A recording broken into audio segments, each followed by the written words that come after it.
Hello, everyone. Thanks for joining us today. Today we have Rajiv Chaku. Did I say that correctly? That's right. Alrighty. He is currently a student at Spalding University working towards a doctoral degree in clinical psychology. He is practicing under the supervision of Dr. Brian Davis while working in the MS and migraine clinics. Rajiv has a master's degree in clinical psychology and has studied research interest in the intersection between physical health and mental health. In his free time, he enjoys spending time with friends and family, traveling, playing tennis, and being outdoors. Let's go ahead and welcome Rajiv, and he is going to speak to us today on how to unlock the power of exercise. I'll let you take it from here. All right. Thank you, Megan. Just give me 1 second. All right.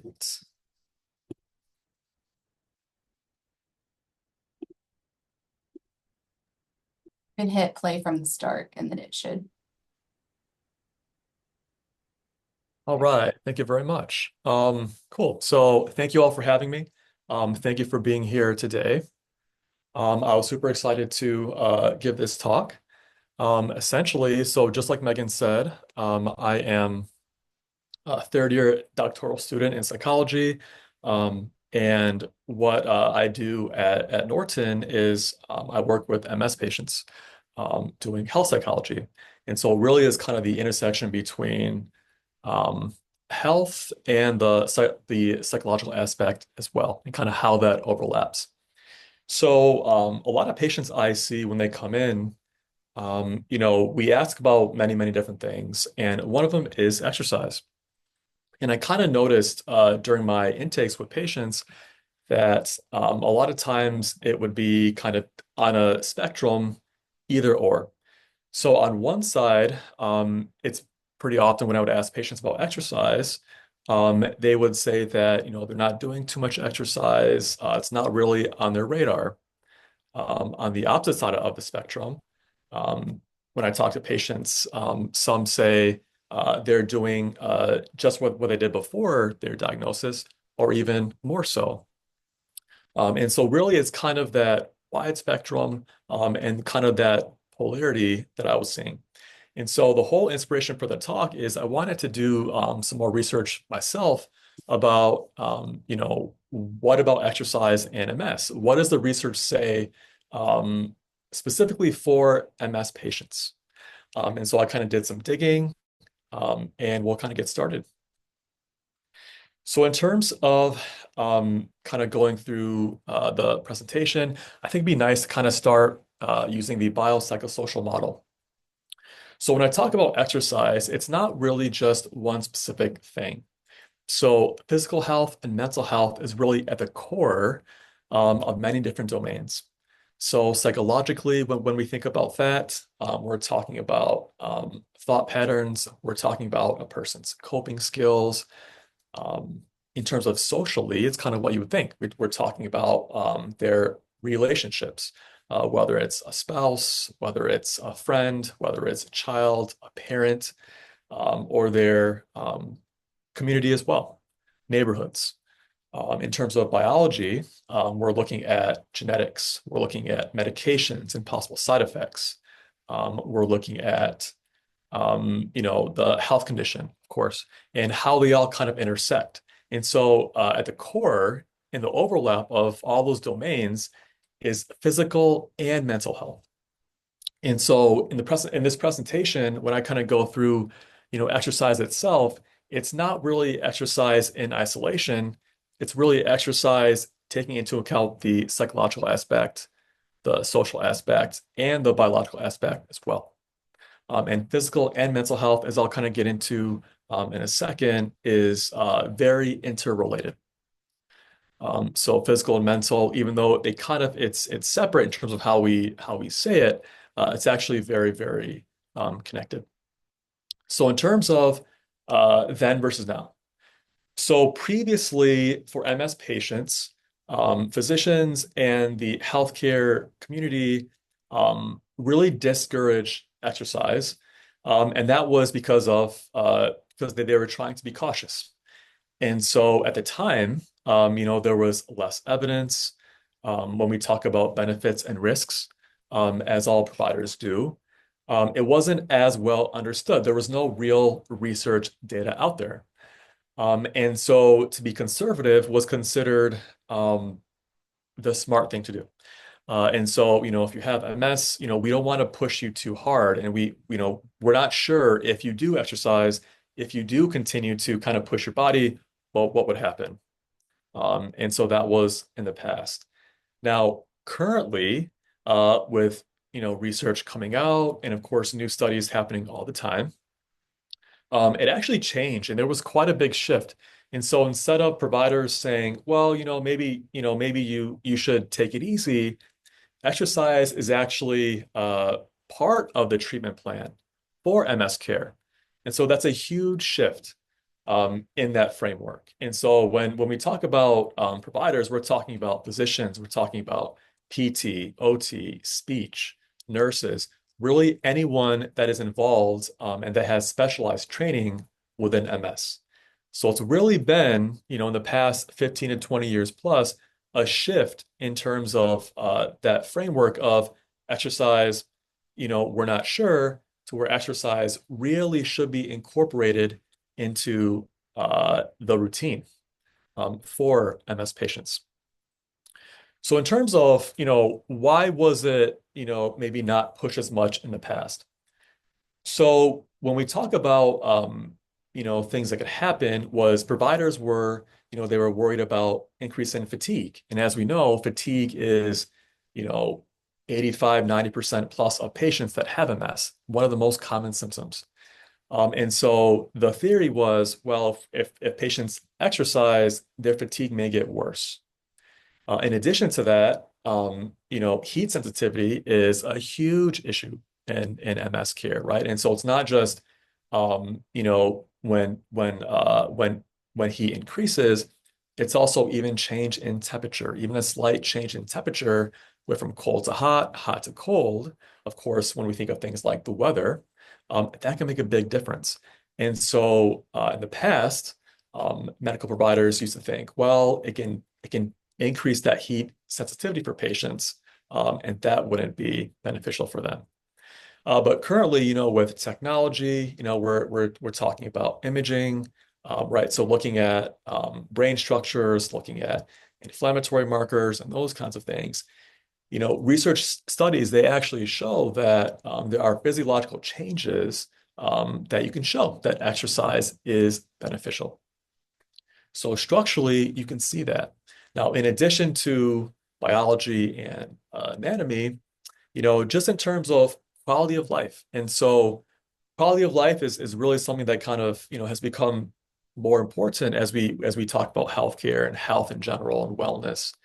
And we want to be healthy, we want to do our things, we want to live the life that we want to live, even though there is a chronic neurological condition. And so quality of life, it's not just one domain. It's not just the physical, it's the physical, it's the emotional, it's the social, it's kind of everything that is wrapped up into that. So in terms of current recommendations, these are kind of standard guidelines, generally 150 minutes per week of exercise, 2 to 3 days a week. Now, before one partakes in the exercise, it's really best to get an eval from a physician, an exercise physiologist, and PT, someone who is focused on MS management specifically. So getting kind of a baseline is very, very helpful. Screening for other medical conditions is very important. And really getting kind of that pre-exercise functioning is really, really important, because that way we can kind of track and see, well, when we do exercise, how are things going? Are things still okay, or are they changing? So in terms of the exercise itself, aerobic and resistance or weight training, which I'll kind of get into, it's very, very important to do. And in terms of monitoring, working with people that understand ability levels, working with people that understand, MS itself and how MS may play a role in terms of exercise, right? So knowing when to, maybe take a step back, right? And so behavioral pacing is something that we often talk about in psychology, of, for example, when I was referencing earlier with people at the extremes, for the person that may be, doing the same thing that they did before their diagnosis of MS, and is still kind of working hard or even harder with exercise, behavioral pacing may be a smarter strategy, taking it back, and really pacing yourself and giving yourself that extra space to kind of work with, right? So understanding that fluctuation will happen and it's natural and it's really a part of the process. And really that's kind of where it goes into working with providers that can understand MS, understand when symptoms may be kind of getting more activated and how to kind of go about treating that. So monitoring exercise over time is very important. Working with something that is very specific. And so especially in MS, we're talking about there's such a wide variety of presentations. And so there is no one size fits all approach. And the great thing about exercise is that you can take one thing and modify it for somebody and modify that for somebody else. And so there are really countless ways to do exercise. There is no one right exercise for a person. And so I think that's very encouraging because there are ways around it. And so if something doesn't work for you, well, maybe something else will. And so the providers, especially MS providers, they really know, given the health condition and physical limitations per se, if there are any, how to work with that. And so in terms of the research, RCTs or randomized controlled trials, that's really kind of the gold standard in terms of how we can say, why is exercise beneficial? And what RCT trials show is that there is increases in quality of life in both the mental and physical aspects for MS patients. Also, it can help with, in terms of exercise, the deconditioning process, which I'll get into in a second. So deconditioning in general is basically the overall kind of decline. We're talking functionally, we're talking physiologically, due to being inactive. So deconditioning can happen to anyone. And so what that happens, not surprisingly, is you see a decrease in muscle strength. You see a decrease in bone mass. You see a decrease in endurance, a decrease in coordination as well. And so what does all that mean? Well, when you put that together, that means that someone may be less independent and they may be at a higher risk for falls. Of course, depending on their presentation of MS and age as well. So people that are older are at a higher risk for falls. And so, along with deconditioning, studies also show that when a patient is deconditioned, they're at a higher risk for mental health symptoms. So that's kind of our ballpark, especially with what we deal with. So we're talking about depression, anxiety, and those kinds of things. In MS specifically, depression and anxiety are the top 1 and 2 mental health symptoms that people face. Along with those mood symptoms, there is an increase in fatigue. And I'll get into that in a bit as well. Along with that, there is a possible change in cognition. And so thinking ability, we're talking about working memory. And so it's that decreased stimulation that can increase confusion and cognitive impairment. And so that's very important to kind of think about, especially in the older population who may be more at risk based on, aging changes of the brain and things like that. And so, socially, when there's less social stimulation, when there's less intellectual stimulation, when there's less physical activity in general, cognition outcomes tend to be worse. And so to kind of get ahead of that is what we try to focus on. Now, the opposite of deconditioning is called reconditioning. And really, that's what exercise can do. And so to kind of prevent or slow the progression of physical symptoms, reconditioning and exercise is a great way to do that. So in terms of, why a specialist? So a specialist, as I kind of talked about before, they really know the ins and outs of MS care specifically.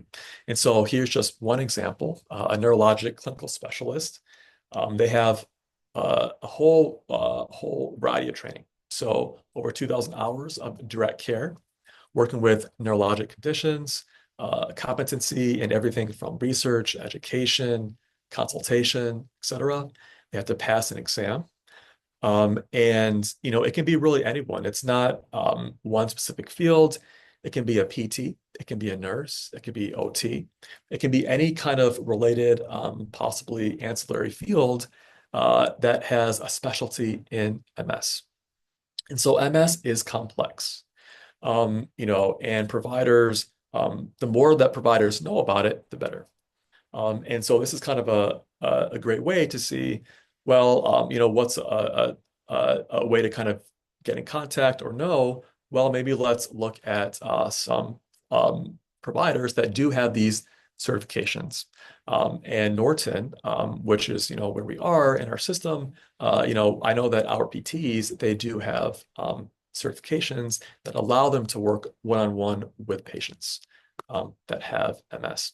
So in terms of what are some of the benefits? So there are a whole host of benefits to exercise, of course, but why for MS specifically? So when we think about cardiorespiratory fitness, we're talking about walking, we're talking about biking, anything that is kind of light to moderate. That's a good thing. Now, when I would say to patients, light to moderate in terms of intensity level, they kind of ask me, well, how do I know if it's light to moderate, severe? How am I supposed to know?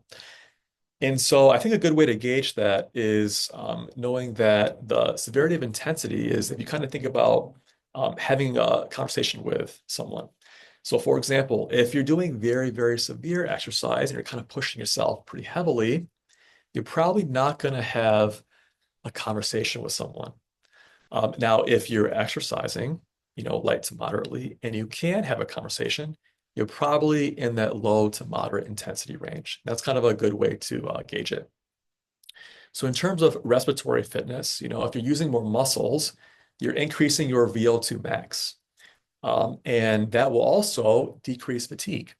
So one of the things with fatigue is, pace yourself, right? Behavioral pacing, to know when to take a break and know when to kind of slow down. At the same time, if you're kind of up and ready for it and you're on a regimen of exercise, also know that exercise is good for fatigue. It can actually help to decrease that because your body is moving and things are going, things are moving. Motion is lotion in terms of that.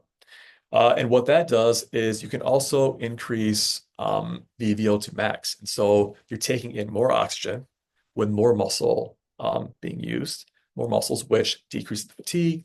In effect, while you're taking in more oxygen is going back to the muscles as well.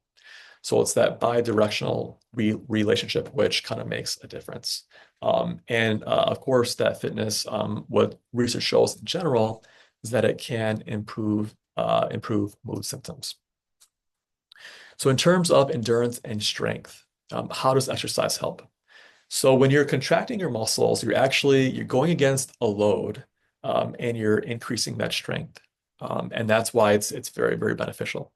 Now, specifically for, let's say, for leg strength, given your physical limitations or ability levels, or those kinds of things, these can all be modified, of course.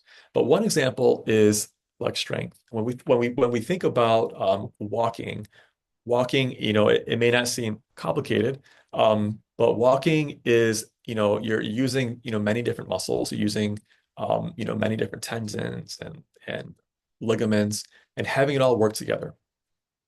And so muscle strength, again, can help with fatigue as well. And so you're moving that, when you're moving your body, you're increasing your strength of the muscles, and that can only get better, right? And so that's very, very beneficial. And weight training in general for people is beneficial for everyone. Now, specifically with MS care, weight training has is even, possibly more beneficial because you're slowing down the muscle loss and the bone loss. And so building muscle really helps to maintain not just muscle, but muscle and bones, connective tissue, and everything else that kind of goes with it. So in terms of what you can use, machines, free weights, bands, body weight, it really does not matter too much. With a caveat, if you're just starting out in terms of exercise, machines are a great way to do that. Machines, they put you in a very specific plane of motion, and they're structured, and they help with stability.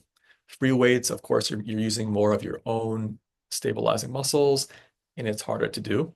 But there are benefits as well, and you're getting wider range of motion with free weights. Bands are good, and body weight as well. And again, there's no one size fits all. So if you don't like free weights, maybe try machines. Or if you don't want to, if you want to get away from bands, maybe do some more body weight stuff if that's an option. And so really kind of going from one side to the other can be very, very helpful. So in terms of flexibility, so when you're building muscle, your muscles are contracting. Now, what happens is when your muscles contract, a great way to kind of counteract that in terms of range of motion is to be flexible. So increasing flexibility is a huge part of exercise as well. So building muscles is great, but building flexibility also increases that range of motion. And that range of motion is super, super helpful as well. And that's very beneficial. So flexibility really helps with spasticity. So that's when muscles are restricted in one direction because of weakness. And so spasticity, with MS patients is one of the very, very common symptoms that kind of comes up. And it's more noticeable with fast versus slow movements.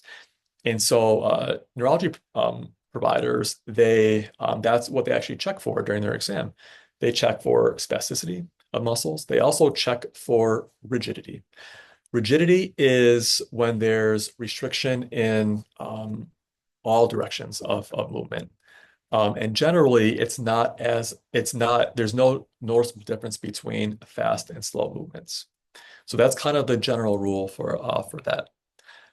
So flexibility, it will not get rid of spasticity, right? Because there is that muscle weakness, but it does help lessen the impact. And that's very, very important as well. So lengthening muscles is super important because range of motion and maintaining that range of motion over time can be very, very helpful for movement and for day-to-day kind of walking and just using your body in general. That can help with posture and things like that. And also with flexibility that helps with proprioception or essentially body awareness.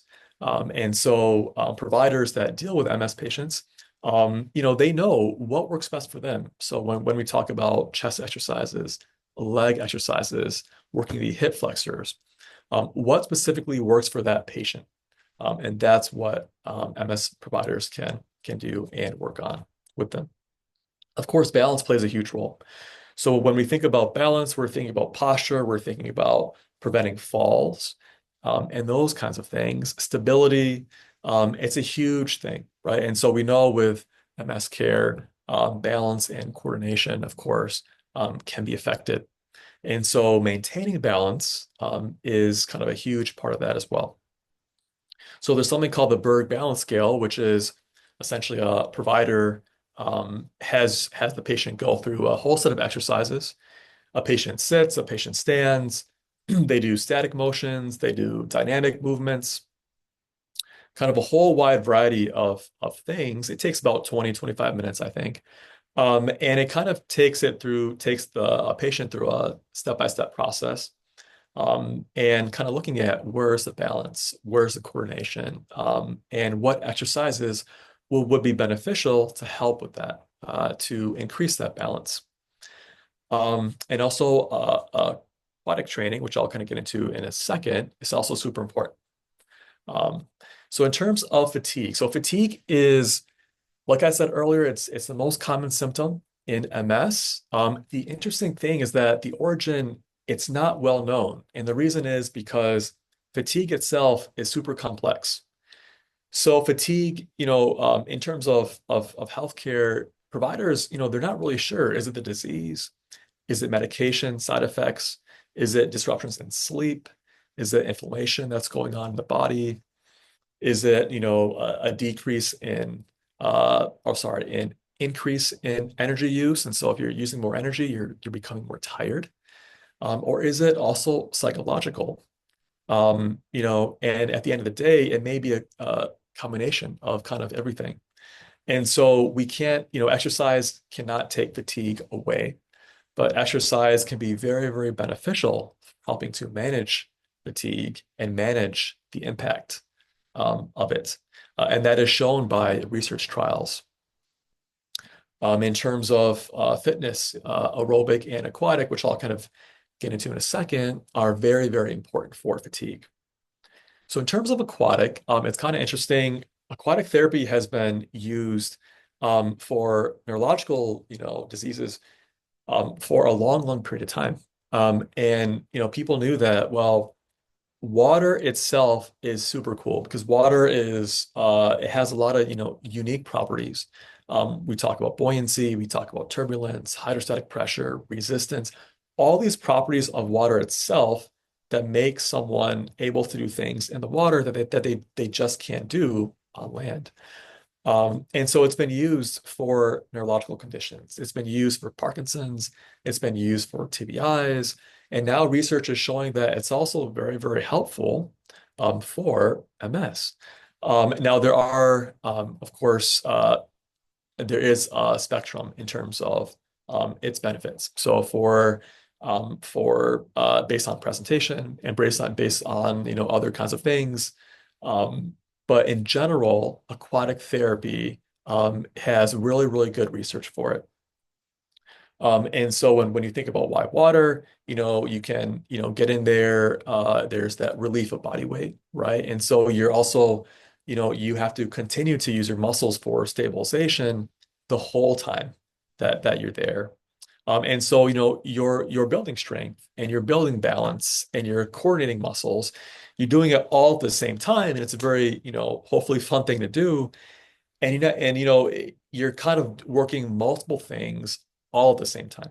And that's really why it's kind of unique. And it provides a very different environment that someone may not be used to. In addition, there's that proprioception, which is again that body awareness of where am I, right? And so it's that touching, it's that feeling, it's that sensing, which helps the coordination and everything else. And so water, it really gives sensory feedback of, that body space and the body awareness. If I move my arms here, if I move my legs there, where am I in terms of body space? And water as well, in terms of heat sensitivity, which we talked about, is one of the major kind of things with exercise and with MS patients. Well, water can actually help. And so some patients, they use cooling devices when they get very, very hot, just in general. Maybe they'll use kind of a cooling vest, and those kind of things. Well, water itself has been shown to help with heat sensitivity.